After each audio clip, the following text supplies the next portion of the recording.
風。作者杜永森。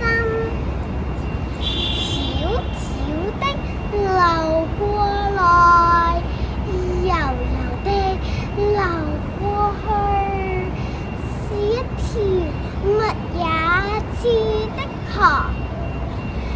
小草真貪嘴，遠遠的就伸手要扶山花跟殘嘴，把舌頭舔得長又長，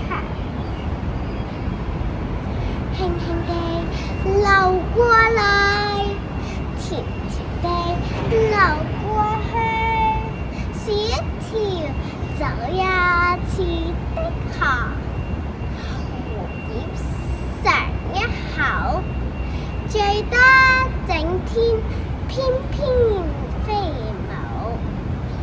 蜜蜂呷一口，樂得終日不停地哼歌。春風是用明媚陽光釀成的蜜，是用花香鳥語釀成的酒。來吧！